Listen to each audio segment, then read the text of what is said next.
Good morning students, my name is Subhash Kumar Paswan. आज हम maths के टॉपिक में अकॉर्डिंग टू जो लीड स्कूल ऐप है, लीड स्कूल ऐप के अकॉर्डिंग आज का जो हमारा टॉपिक है वो 5th चैप्टर है एनसीईआरटी बुक का, इंट्रोडक्शन टू यूक्लिड ज्योमेट्री। आज हम यूक्लिड ज्योमेट्री के इंट्रोडक्शन के बारे में पढ़ेंगे। तो सबसे पहले हम जो यूक्लिड ज्योमेट्री है, ज्योमेट्री दो शब्दों से मिलकर बना है, 2 वर्ड से मिलकर बना है। ज्योमेट्री यानी कि 2 शब्दों से बना है ज्योमेट्री। देखिए GEOMETRY, ज्योमेट्री। ज्योमेट्री का मतलब दो अर्थ, 2 शब्दों से बना है। ज्योमेट्री का मतलब हुआ गया ग्रीक, ये ग्रीक वर्ड है। ग्रीक वर्ड से ज्योमेट्री जो है, ज्योमेट्री बना है। ज्योमेट्री जो बना है वो बना है जियो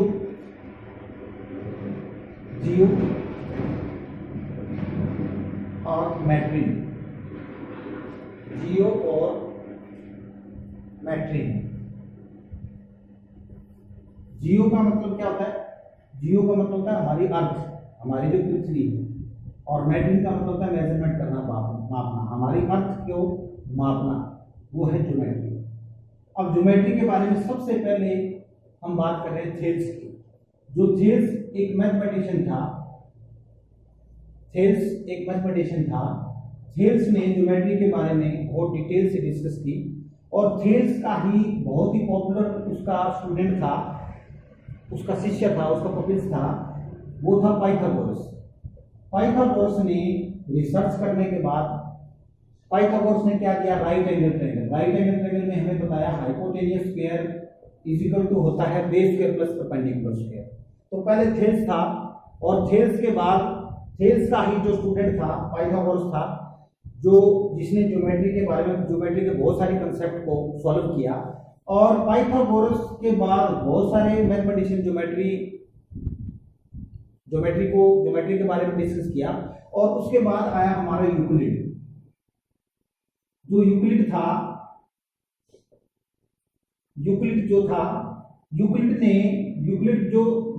जो टाइम था वो था 325 BC से लेकर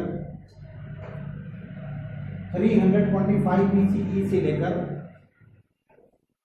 265 BC, इस टाइम में यूक्लिड था। यूक्लिड ने एक ज्योमेट्री के बारे में, यूक्लिड ने क्या किया? बहुत सारे जो मैथमेटिशियन थे उसके ऊपर रिसर्च की। रिसर्च करने के बाद उन्होंने एक बुक लिखी जो एलिमेंट्स के नाम से बुक थी। जो यूक्लिड ने बुक लिखी थी वो थी एलिमेंट्स की एक बुक लिखी थी। उसके अंदर एलिमेंट्स की जो बुक में टोटल 13 चैप्टर्स थे, यानी कि 13 वॉल्यूम थे ज्योमेट्री के बारे में। जो क्रांति ला दी उन्होंने ज्योमेट्री के फील्ड के अंदर। एलिमेंट्स एक बुक थी, किसने लिखी थी? यूक्लिड ने। सबसे पहले थेल्स था ज्योमेट्री के बारे में डिस्कस करने वाला। थेल्स को आगे बढ़ाया पाइथागोरस ने, और पाइथागोरस के बाद बहुत सारे मैथमेटिशियन आए। उसके बाद फिर आया यूक्लिड ने ज्योमेट्री के कंसेप्ट को बहुत अच्छी तरह से प्रेजेंट किया। और यूक्लिड ने एक बुक लिखी थी एलिमेंट्स, और एलिमेंट्स के अंदर टोटल जो चैप्टर थे वो 13 चैप्टर्स थे, यानी कि 13 चैप्टर्स भी कह सकते हैं, 13 वॉल्यूम कह सकते हैं। इसके अंदर उन्होंने बहुत सारी डेफिनेशंस, बहुत सारे एक्सियोम्स, बहुत सारे पोस्टुलेट्स, बहुत सी चीजें उन्होंने ज्योमेट्री के कंसेप्ट को अच्छी तरह क्लियर किया। तो हम आज यूक्लिड ज्योमेट्री के कुछ कंसेप्ट के बारे में, इनका जो फर्स्ट चैप्टर यानी कि उसका जो फर्स्ट वॉल्यूम था उसके अंदर कुछ डेफिनेशंस यूक्लिड ने जो बताई थी, उस डेफिनेशन के बारे में आज हम डिस्कस करेंगे। तो सबसे पहले आज हम बात करते हैं यूक्लिड ज्योमेट्री के बारे में। यूक्लिड ज्योमेट्री एक ग्रीक मैथमेटिशियन था। ये जो अलेक्जेंड्रिया का था, मिस्र अलेक्जेंड्रिया, जो मिस्र पिरामिड जो देश है जिसमें मिस्र के पिरामिड्स हैं, तो अलेक्जेंड्रिया का था, यूक्लिड था। 325 से 265 के BC के बीच में इनकी बर्थ हुआ था और इनकी मृत्यु हुई थी। और इन्होंने एक बुक लिखी थी एलिमेंट्स, और उस एलिमेंट्स के अंदर टोटल 13 चैप्टर्स थे, जिन्होंने ज्योमेट्री के कंसेप्ट को बिल्कुल डिटेल के अंदर इन्होंने एक्सप्लेन किया। और इन्हीं के 13 चैप्टर्स में एक चैप्टर के बारे में हम डिस्कस करेंगे, एक वॉल्यूम के बारे में हम डिस्कस करेंगे, जिसमें उन्होंने बहुत सारे डेफिनेशंस और बहुत सारे एक्सियोम्स और बहुत सारे पोस्टुलेट्स जो उन्होंने एक्सप्लेन किए। तो आज हम थोड़ा सा पहले इसके बारे में डिस्कस कर लेते हैं। सबसे पहले हम बात करते हैं पॉइंट के बारे में। पहला पार्ट है ए पॉइंट। जो पॉइंट होता है, a point is that which has no part. Point एक ऐसी चीज है जिसका कोई भी पार्ट नहीं होता। अब मैंने ये पॉइंट लगा दिया तो इसका कोई भी पार्ट नहीं है, पॉइंट का कोई भी पार्ट नहीं होता। पॉइंट कहीं भी लगा सकते हैं। पॉइंट के बाद दूसरा जो हमारे पास है, जैसे ये मैंने पॉइंट लगा दिया तो point has no part, point का कोई भी पार्ट नहीं है।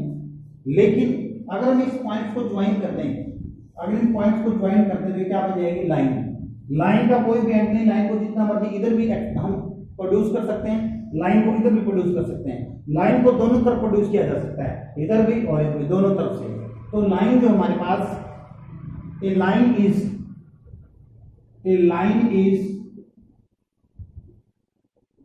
breadthless length। Line is breadthless length। Line कहता है ब्रेड, लाइन की जो लेंथ है, लाइन की कोई भी लेंथ नहीं होगी, इसको जितना मर्जी बढ़ा सकते हैं, जितना मर्जी इसको आगे बढ़ा सकते हैं, इधर भी बढ़ा सकते हैं। तो जैसे हमारे पास पॉइंट है, मैंने पॉइंट को ऐसे इस तरीके से मिला दिया तो ये हमारे पास लाइन है। लाइन को इधर भी प्रोड्यूस कर सकते हैं, इधर भी, दोनों तरफ से इसको प्रोड्यूस किया जा सकता है। इसके बाद the end of line, the end of line, the end of line are points, the end of lines are points. वो कहता है जहां लाइन का एंड होता है वही उसके पॉइंट्स होंगे। जैसे ये लाइन है, एक पॉइंट यहां पर है, ये इस लाइन का एंड यहां पर है तो इसको पॉइंट को क्या नाम देंगे, ए। ये हमारे पास ए बी है, ये ए बी है line segment. The end of line, line का जो एंड होगा, जहां पे जो पॉइंट्स होंगे, end of line are points. अब इसके बाद जो अगला जो हमारा टॉपिक है, पहला है a point is that which has no part. Point जिसका कोई भी पार्ट नहीं होगा, पॉइंट हम कहीं भी लगा सकते हैं। ए लाइन इज ब्रेडथलेस, लाइन की जो लेंथ है वो ब्रेडथलेस है, उसको जहां मर्जी प्रोड्यूस कर सकते हैं। लाइन को दोनों तरफ से प्रोड्यूस किया जा सकता है, इधर भी और इधर भी, दोनों तरफ से इसको प्रोड्यूस किया जा सकता है। और जहां लाइन का एंड होता है, लाइन का एंड यहां पे हो रहा है तो इस पॉइंट को क्या नाम देंगे, बी। इस लाइन का एंड यहां पे हो रहा है तो इसको क्या नाम देंगे, ए। तो ये ए बी हमारे पास है, ये ए बी हमारे पास है लाइन सेगमेंट, ये ए बी है, इसको बोलेंगे ए बी लाइन सेगमेंट। अब हम बात करते हैं सरफेस के बारे में। A surface is that,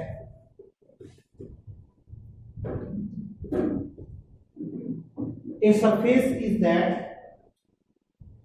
which has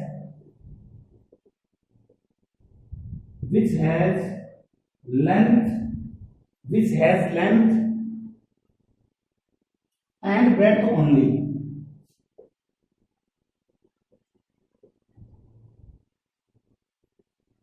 A surface is that which has length and breadth only।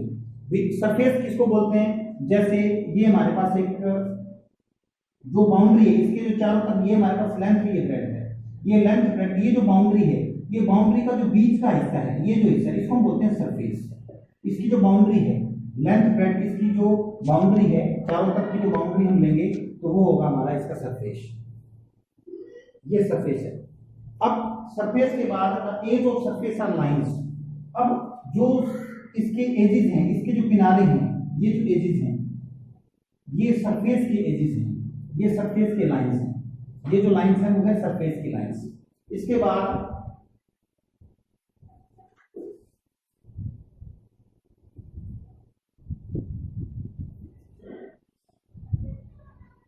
Plane surface. जी देखिए, तो सबसे पहले मान लो सपोज करो हमारे पास एक सॉलिड है, ये हमारे पास एक सॉलिड है, ये हमारे पास एक सॉलिड है। अब ये है लेंथ, ये ब्रेड्थ और ये हाइट। अब आपसे पूछा जाए ये हमारे पास क्यूबॉइड है, अब आपसे पूछा जाए कि ये 2 डिमेंशन है या 3 डिमेंशन है, तो ये हमारे पास जो क्यूबॉइड है ये है 3 डिमेंशन, क्योंकि इसमें लेंथ, ब्रेड्थ और हाइट तीनों चीजें आ गई, इसको हम बोलेंगे 3 डिमेंशन। इसके कितने सरफेस होते हैं? 6 सरफेस हैं, टोटल 6 सरफेस हैं। जैसे फॉर एग्जांपल हम एक, जैसे सपोज करो इसका एग्जांपल लेते हैं, ये जो डस्टर है ये क्यूबॉइडल है।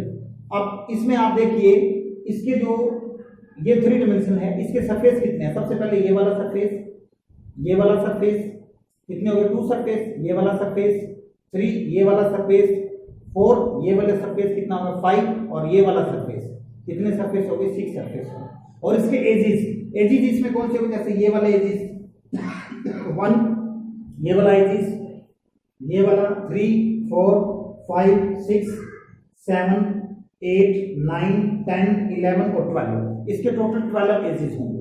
कितने एजिस होंगे? 12 एजिस। और सरफेस मैंने आपको बताया सरफेस कितने होते हैं? 6 सरफेस। और ये हमारे पास है 3 डायमेंशन, जो ये हमारे पास एक सॉलिड है। सॉलिड हमारे पास क्या है? क्यूबॉइड है। ये कुछ भी हो सकता है, कोई भी ऐसा आइटम हो सकता है।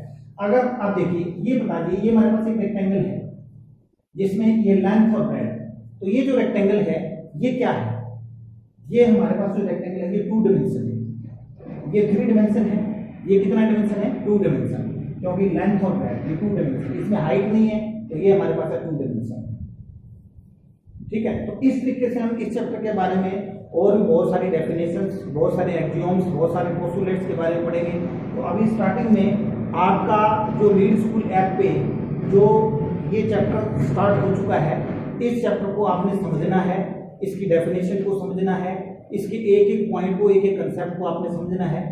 और साथ के साथ ये चैप्टर हम यहाँ करेंगे, इसकी एक्सरसाइज भी करेंगे, तो साथ के साथ आपने उसको भी समझना है और इसको भी समझना है। अगर फिर भी आपको कोई प्रॉब्लम हो then you will call me, तब आप मेरे से कांटेक्ट कर सकते हैं। Thanks and have a nice day.